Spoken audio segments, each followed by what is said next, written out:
اچھا ایک عجیب دلچسپ بات بتاؤں آپ کو کہ آج کل دنیا میں فرقہ واریت کے نام پہ بہت منجن بیچا جا رہا ہے ختم کرنے کے نام پہ.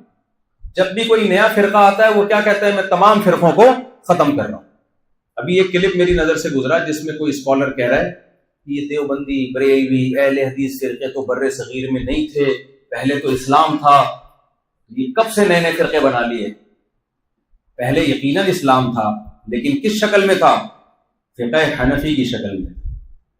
جب بر صغیر میں اسلام آیا ہے نا تو کیا تھا؟ فقہ حنفی تھا. بنگلہ دیش کی آبادی کتنی ہے بھائی؟ 18 کروڑ کی آبادی. 18, پاکستان کی 24 کروڑ کی آبادی. 99.9% لوگ یہاں پر حنفی ہیں. میں میانمار گیا ہوں, برما, 100% لوگ حنفی ہیں. اگر فقہ حنفی فرقہ ہوتا تو یہ بعد میں بنا ہوتا, یہ پہلے بنا ہوتا, یہ بعد میں بنا ہوتا, تو بعد میں آیا ہوتا. ہم ہندوستان میں کوئی ہمیں حنفیوں کی پہلی مسجد نہیں دکھا سکتا. ہم دکھا سکتے ہیں یہ فلاں فرقے کی پہلی مسجد ہے. احناف کی کوئی پہلی مسجد نہیں ہے. کیوں؟ اسلام آیا کس شکل میں؟ فقہ حنفی کی شکل. پورا افغانستان, پورا پاکستان, پورا بنگلہ دیش, پھر نیپال, پھر برما, ترکی, 50% سے زائد مسلمان فقہ حنفی کو فالو کرتے آئے ہیں, اور 30% فقہ شافعی کو. ملیشیا, انڈونیشیا, یہاں پر زیادہ ہے فقہ شافعی. مصر میں بھی کچھ علاقوں میں. 17% افریقہ میں مالکی ہیں.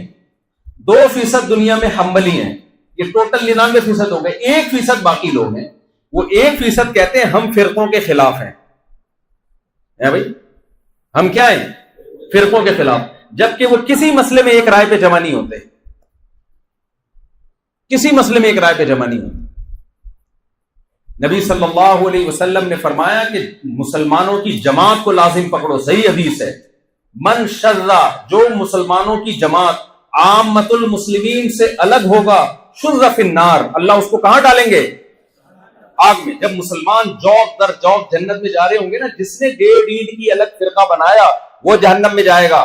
یہ نہیں ہوگا جو 1.5 اینٹ کا الگ فرقہ بنا کے باقیوں کو فرقہ پرست کہے گا اور اپنے آپ کو مسلمان کہے گا, وہ 1% جنت میں 99 جہنم میں. یہ نہیں ہو سکتا. تو اس لیے آپ اپنے اس فقہ سے جو صدیوں سے چلا آ رہا ہے اس سے آپ نے مضبوطی سے جڑے رہنا ہے. لوگوں کی باتوں میں آ کے اس سے رشتہ ڈسکنیکٹ نہیں کرنا ہے آپ نے, ورنہ برباد ہو جاؤ گے. ہم نے دیکھا ہے نا پاکستان میں حال کیا ہوا ہے. اتنے نئے نئے فرقے. بھائی جب پاکستان اسلام کے نام پہ بنا ہے تو انگریز نے ہم سے حکومت چھینی تھی. وہ کس سے چھینی تھی؟ اس پر کون سا فقہ رائج تھا؟ فقہ حنفی تھا نا. اس کا بیڑا غرق کیا.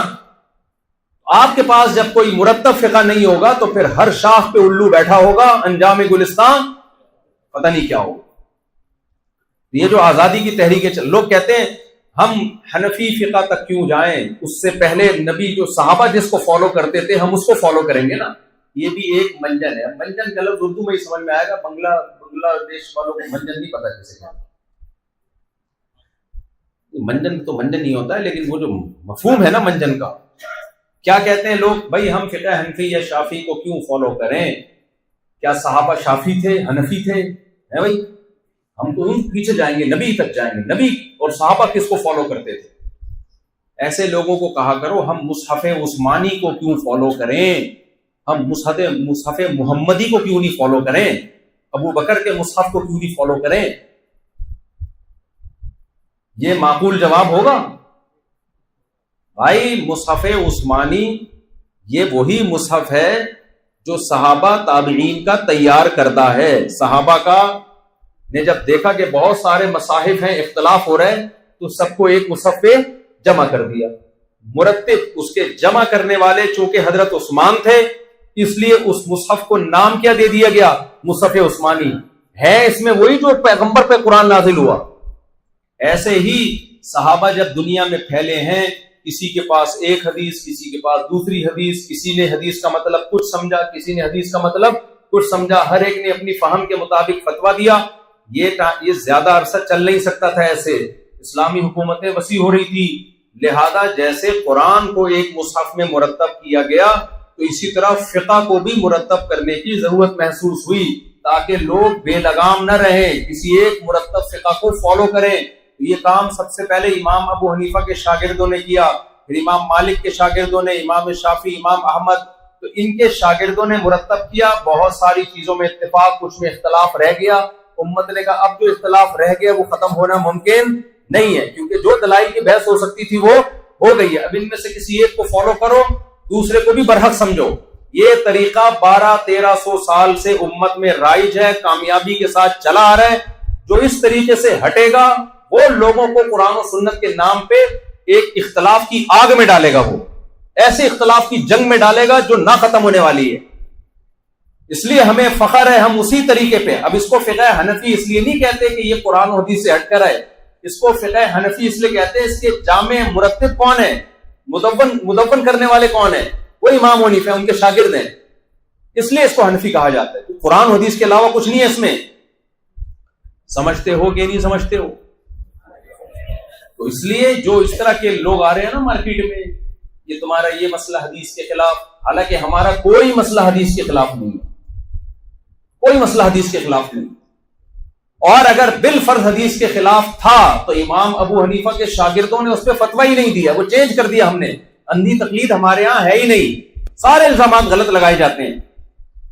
تو اس لیے بنگلہ دیش میں، برما میں وہاں لوگوں سے کہتا ہوں دیکھو یہاں 1000 سال سے زیادہ فقہ حنفی چلا آ رہا ہے جب سے اسلام آیا، دائیں بائیں جانے کی کوشش کی تو بے لگام اونٹ کی طرح، اور پھر یہ ایک نسل تک تو اسلام رہتا ہے، 2-3 نسلوں کے بعد بالکل گمراہ ہو جاتا ہے انسان۔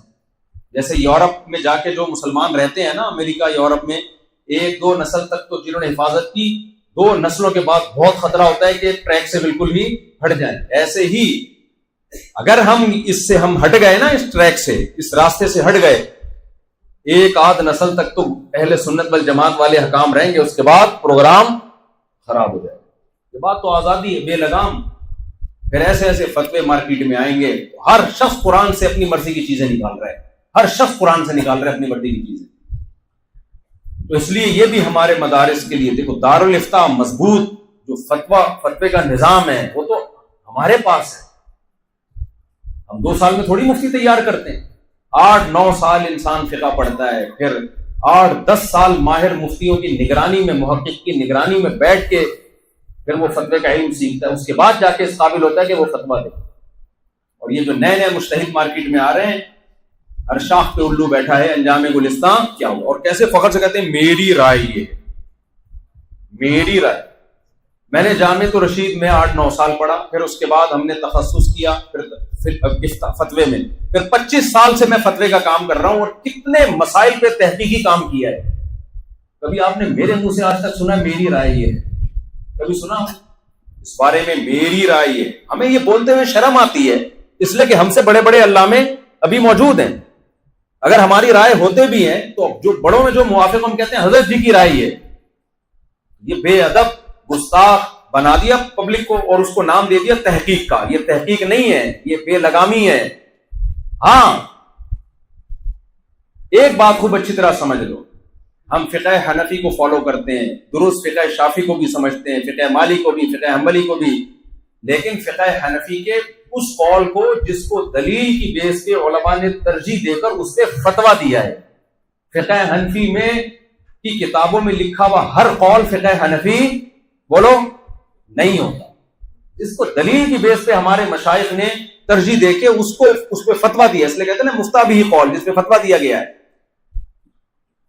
ہم نے ہر بدعت امام ابو حنیفہ کے کھاتے میں ڈالی ہے، اس کا فقہ حنفی سے کوئی تعلق بولو۔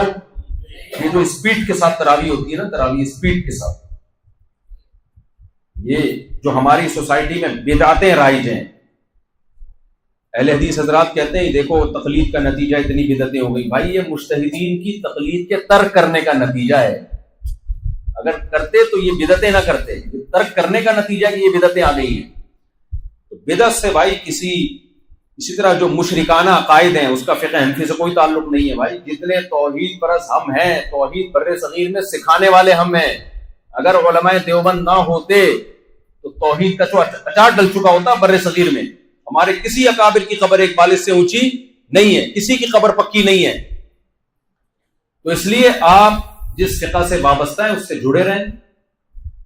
اور جو میں نے آپ کو محنت کا طریقہ بتایا، اور یہ آج سے تھوڑی ہے، تو اسلاف سے چلا آ رہا ہے. امام بخاری کا جو شہر ہے میں دیکھ کر آیا ہوں، وہاں فقہ حنفی رائی. خود امام بخاری کے شہر میں قانون میں لوگوں نے امام بخاری کے شہر میں رہتے ہوئے حدیث میں امام بخاری کو فالو کیا ہے. اسلامی قانون میں بخاری کے شہر میں بخارا والوں نے امام ابو حنیفہ کو فالو کیا، آج تک، آج بھی ہے. تو اس لیے جس فقہ سے آپ وابستہ ہو اس سے مضبوطی سے قائم رہو، اور مضبوطی سے پڑھتے تو ہم چاروں فقہ ہیں، ایسا ہی ہے نا. علم تو سب میں حاصل کرنا ہے، قائم کس پہ رہنا ہے؟ ایک. اور مجتہد بن کے کوئی نئی چیز مارکیٹ میں لانے کی کوشش کی، مجھے اگر اکیلے میں ملے تو رکھ کے چماٹ ماروں. پھر آپ واجب الچماٹ ہو. کیا ہو؟ ایک ہوتا ہے واجب القتل، ایک ہوتا ہے واجب التعزیر. آفاق ہے نا وہ لندن والے جو لوگ بناتے ہیں، آفاق احمد نام ہے اس کا، جو یو کے میں بڑے اچھے، اس نے کسی کے بارے میں کہا وہ شخص واجب الچماٹ ہے. میں نے کہا کہ نئی اصطلاح مارکیٹ میں آئی ہے، واجب القتل بھی سنا تھا، واجب التعزیر بھی سنا تھا، تو اب تعزیر تو ہم لگا نہیں سکتے. اگر ایسا کام کیا تو آپ کے اساتذہ کی نظر میں آپ کیا ہو؟ واجب الجماعت. اور میں نے دیکھا جو بھی جمہور سے ہٹتا ہے نا، وہ ویسے ہی اللہ اس سے پھر دین کی خدمت لیتے ہی. تو جو جمہور کے طریق پہ چلتا ہے، ہاں بدعتوں میں کسی کو فالو نہیں کرنا، جمہور کے طریقے پہ چلو گے تو دنیا میں بھی عزت، آخرت میں بھی عزت. اور جو عامت المسلمین کے راستے سے ہٹا تو حدیث موجود ہے اس کے بارے میں، من شذ شذ، جو ہٹے گا آخرت میں بھی ہٹے گا. اللہ تعالی ہمیں سمجھنے کی. اچھا ایک آخری سوال کا جواب. لوگ کہتے ہیں اکثریت کو تو فالو کرنے سے قرآن نے منع کیا ہے. وہ بھائی وہ غیر مسلموں کی، وہ انسانوں میں اکثریت کو فالو کرو گے تو گمراہ ہو جاؤ گے، کیونکہ اکثر غیر مسلم. مسلمانوں میں تو اکثریت جہاں ہوگی یہ بہت بڑی علامت ہے کہ حق وہاں پر ہوگا. مسلمانوں میں اکثریت گمراہ نہیں ہو سکتی، چند لوگ. کیونکہ جو حدیث میں آتا ہے جو جماعت المسلمین سے ہٹے گا، اس کی تشریح کیا ہے؟ عامت المسلمین سے. دوسری حدیث میں اس کی تشریح عامت المسلمین سے، جو ہٹے گا، جو عام مسلمانوں سے ہٹے گا وہ جہنم میں جائے گا. اللہ تعالیٰ سمجھنے کی، عمل کی توفیق عطا فرمائے، اور آپ سب کی چار چار شادیاں کرائے.